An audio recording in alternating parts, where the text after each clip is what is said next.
All right, it is Friday, and as you know, we always do a series with Michael Zuber, the Friday financial wrap up. How you doing, Michael? I'm doing well, man. I look forward to these every week. It's kind of like the capstone of my daily research. So thank you for the opportunity. I love it. Thank you for being here. And I want to just say that we one thing that everybody's talking about is a housing crash, a housing bubble, and we're going to talk about that. So I want to just tease it a little bit. Interesting. You got me excited pre-roll. Yeah. What could cause a housing crash? We're going to talk about that later. But let's talk about retail sales this week. Yeah. So every week, there's always kind of the most important number of the week. I talk about it over the weekend. And this week, without question, was retail sales. And then what retailers had to say. So first off, we'll talk retail sales. I believe it came out on Tuesday. It was a disappointing number. From memory, I believe it came in at negative 1.1 when there was an expectation for like negative 0.6 or negative 0.4. So negative growth, much bigger than expected. It's kind of, sent the bond market into a little bit of a tizzy on Tuesday. However, if we step back from retail sales, which is an overall number, we actually had really good earnings from many retailers. Target beat and raise, Walmart beat and raise, and they're for different reasons. Walmart was actually grocery sales. Target was back to school sales. However, since we're in the real estate business, Home Depot, really a disappointing number. Yeah. Lowe's, pretty good number. So what we're seeing is both Lowe's and Home Depot, as I recall, had less than expected returning customers, right? Like visits to the store, transactions.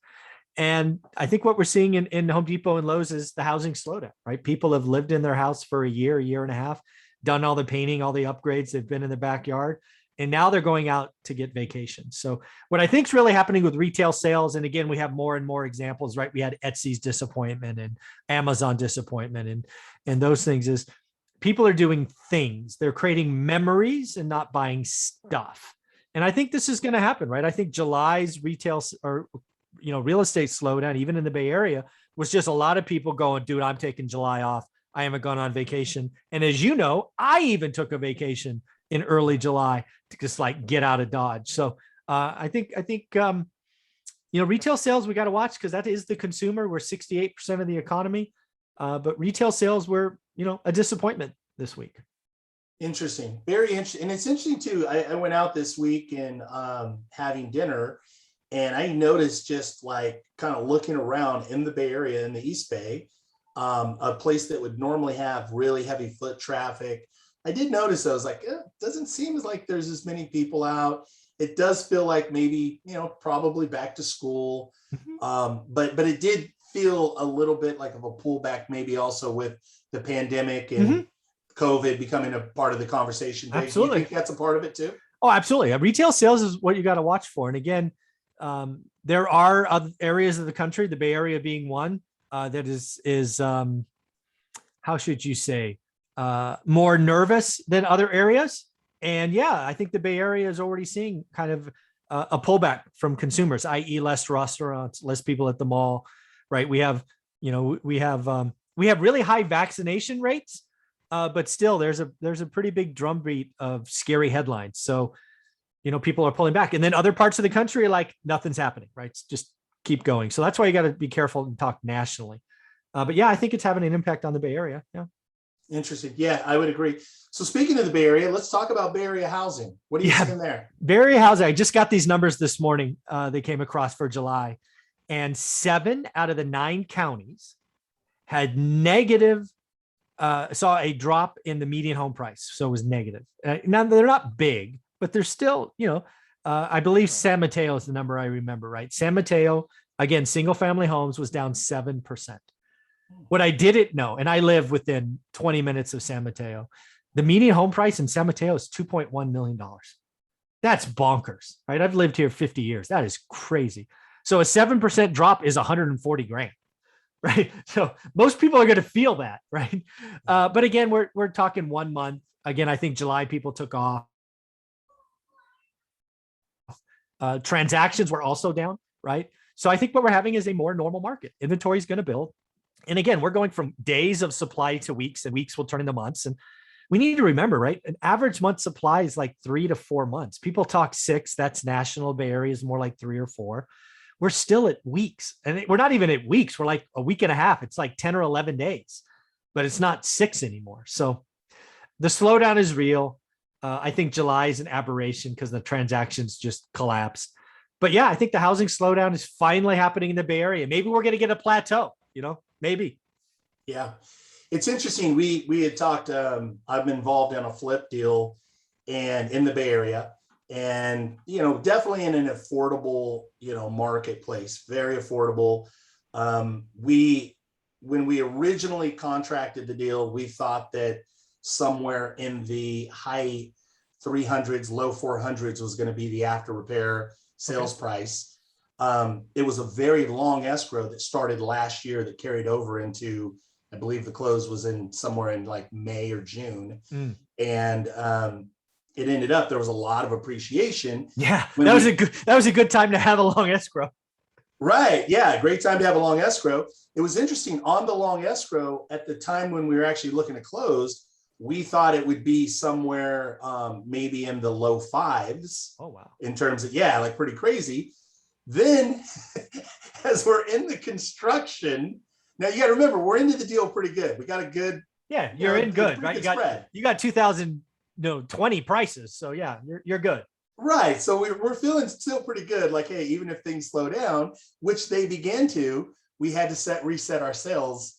So we rolled out and we said, okay, let's put it out at like 450 and maybe we'll get the bounce to 475, 485. Okay. And so again, uniquely, it's up at the 500, but here's the difference. There were only a handful of people that were at that range. A lot of people were much lower. Here's the other thing is that the buyers, the actual buyers that went into contract are much more demanding. We want all of these additional repairs. We want the clearances. We want, we really want clarity as to what exactly we're buying, and they want everything done. So there was even an additional punch list of about maybe $7,500, $8,500 of little just things we would normally say, you know what, we're just going to put it back on the market, or we're going to go to the next guy or gal. And we're like, in this case, we're like, okay, great, no problem. We'll do them. We'll fix them. Yeah, no problem. We'll fix those little whatever. We'll re-pour that little part of the concrete, or whatever. Like little nuances that we would normally say no, we're end up going to do. Just keep the deal to stick. So interesting times. Interesting times. Yeah, that's very cool. Awesome. Thanks for that. So let's talk about in terms of what we started with. And this is, to me, is the hottest topic in real estate right now. Yeah. It's what all the buzz is about on YouTube. You see the headlines, people talking about bubbles, housing crashes. If you and I also had a strong opinion over the last 6-9 months about what's going on, what could cause a housing crash, Michael? Yeah. So there was actually a viewer on my channel, right? One rental at a time, that basically challenged me, right? Because there's a channel I'm battling with, because we just are, right? He believes strongly his way. I believe strongly my way. And finally, a viewer said, why don't you take a minute and put yourself in his shoes and argue against yourself? I'm like, you know what? That's a great idea. So I spent all morning trying to build a story about how we could have a housing crash bigger than the last one. So that's what I've done. You interested to hear what I found out? Please roll right into it. I want to hear about this. All right. So in order for someone to make a claim that the next crash is going to be bigger than the last crash, we have to at least understand what the last crash was. Make sense? Makes sense. So one of the things you and I have a benefit of is you and I were buying and selling before the last crash. So everything I'm about to go through, you and I experienced. The channel that I'm battling with is frankly too young to have done any of this. They're looking at a chart and all they're saying, oh, scary, scary. But again, I'm going to pretend to be on the crash side. So here we go. These numbers are going to be very familiar to you, but they're shocking just how bad they were. First, 2007 to 2010, we had 3.8 million foreclosures. And again, many people may not know what that means. That means a bank was the seller, right? That means a buyer didn't pay, went through a 500, 600, 700 day foreclosure process and was kicked out of the house, and a bank was the seller. there was roughly 2 to 2.5 times as many short sales where a bank had to agree to take a haircut and the seller was actually an individual. The last crash had 5 years of negative housing appreciation, with the largest year being negative 8.9%. So far, this is a bad bubble if we're going to beat that bubble. Next, again, we have to understand how bad it was if the next one's going to be worse. In 2008, the worst year, we had 4.12 million transactions. This shocked me because, again, I was doing the research this morning. 20% of those sales were actually REOs, 1 in 5. 11% were short sales. So again, if we are going to have a housing crash bigger than the last crash, that means we have to have more than 1/3 of all transactions being distressed bank sales. That's crazy, right? Crazy. All right. Well, how bad was the crash last time? Madera, California, a city that I invested in or invest in. 54.6 of all transactions were REOs. Yep. Stockton, California, 51.1% of all transactions were REOs. 61.4% of houses in Las Vegas had negative equity. Okay, so those are like stats that you have to beat if you're going to call a housing crash bigger than the last one. Seems pretty bad to me. And I want to interject here too. The numbers, what you're talking about percentage wise in those markets are very similar for places that where I'm active in Solano County, Sacramento County, parts of certain cities, a few cities in Contra Costa County. Yeah, it was bad. So very, very similar percentages of bank-owned, true distressed foreclosure properties. So continue, please. Yeah. So again, remember, right? People are out there calling the next crash bigger than this one. It sounds good, but you got to realize what they're saying. And well, anyways, So, okay. Another couple of things.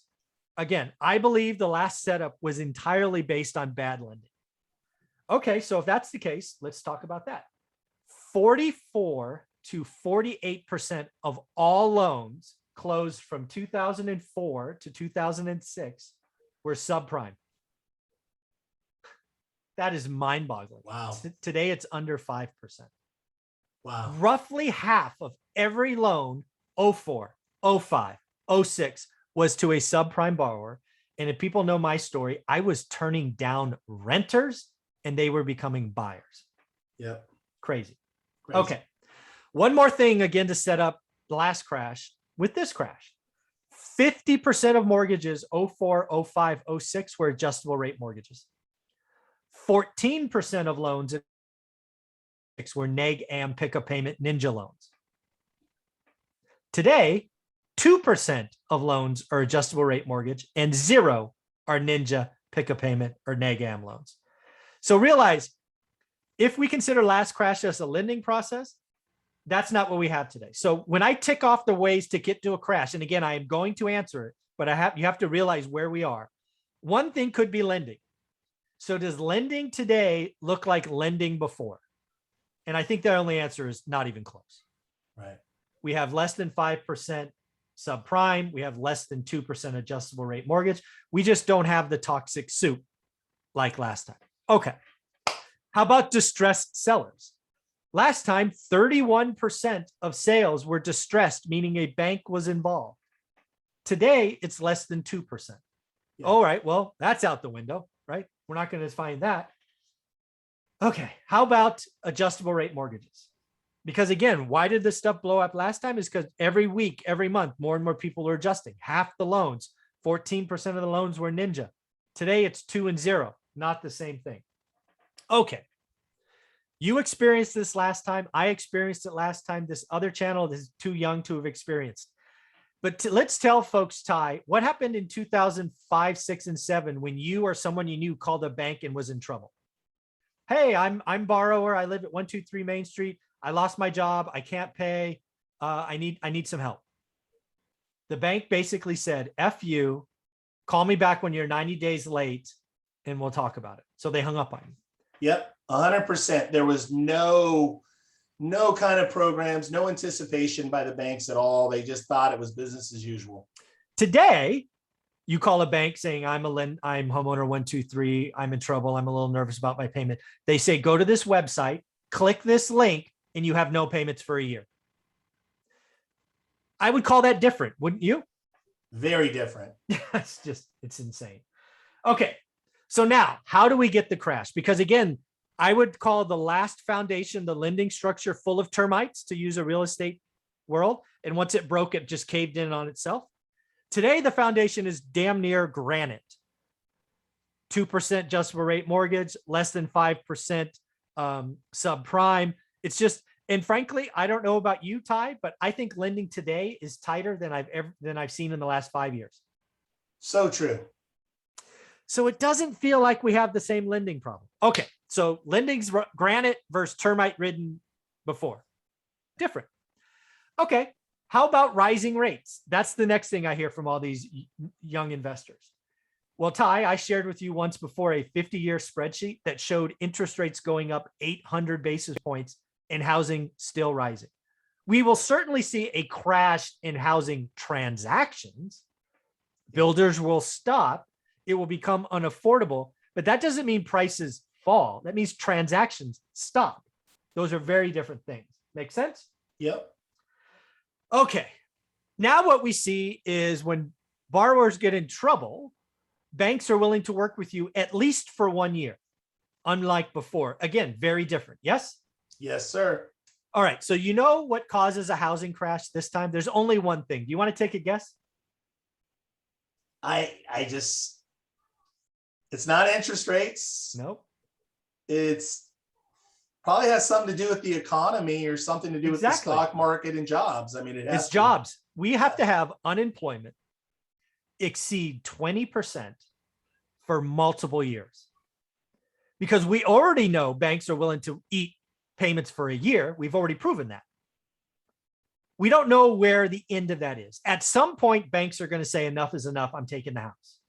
We know it's not 1 year. So the only way we get a housing crash is to have unemployment exceed 20% for multiple years. Given the current situation, the current granite foundation of lending, if banks start to lend to people that should get no answers, that changes, right? If granite turns into termite ridden bad loans, bad loan structures, I change my opinion. But today, the lending structure is built on granite, great credit, tight standards, not adjustables. People actually have to prove income. It's just a different ballgame. So in order to answer the question, which I thought was great, if I'm the other channel, we get a housing crash with 20% plus unemployment for multiple years. That's how we get a crash, in my opinion. Interesting. And completely so well thought out and such great detail on that. Let me ask you, so with that thought right there, based on the current trend that we are seeing a slowdown, which you've called. I have. We will. We've talked about it is slowing down. And even to the point too, though, there's something important that was also said that I want the listener to really hear and know, is that specifically, especially California, which a lot of our listeners are. And if you're not in California, you need to understand your state, region, your metros that you invest in to really understand those markets. But because we're in a still very, very low inventory, right? Especially for what I deal with them, the median, kind of under the median affordable. What do you anticipate a stable, normal market going into 2022? What are your thoughts kind of if you project into next summer? So let's talk about a year ahead, right? My crystal ball is as good as anybody else's or as bad as anybody else's. But what I see happening is we are going to get back to a more neutral market. It's just right now we're going 1,000 miles an hour, right? We have 40 buyers for two things. Yeah. You know, by next summer, it might be 30 buyers for 22 things, right? I still think we have technically a seller's market by next summer, but it's really close. Got it. Right. It's really like in the Bay Area, like there'll be some markets like San Mateo, for example, what we talked about earlier, right? With a median price of 2.1, we could actually swing to a buyer's market because some things are just unaffordable. A $2.1 million 1950s ranch in San Mateo is ludicrous to me. And I say that as a guy who's lived here 50 years. I think that's crazy. But again, that's not nationally speaking. Right. Right. Boise, Idaho could have a price correction. It's small market, slow inventory, small inventory. We had crazy 1 year demand. There will be markets that fall, but that's not nationally speaking. Nationally speaking, we are going to, by next summer, I think we will be at 3 million inventory, and that's really close to an even market. Got it. Got it. Michael, so well thought out. Thank you for all the research, all the work that you do, and more importantly, everything that you share with the audience. So good. If you don't know, obviously follow Michael on Instagram. I see your Instagram. I see you stepping it up. I see I'm trying. More content, more short clips, short reels. Amazing. By the way, if you have not picked it up, if I have it handy, it's here. One Rental at a Time, a great book. If you have the book, go on to Amazon, write this man a 5-star review, write some nice words. If you're getting great value here on the YouTube channel, Facebook, Instagram, any of the social platforms, please share that. Give this man a review that he deserves. Thank you so much, Michael, for all that you do. Have a great weekend. Thanks, buddy.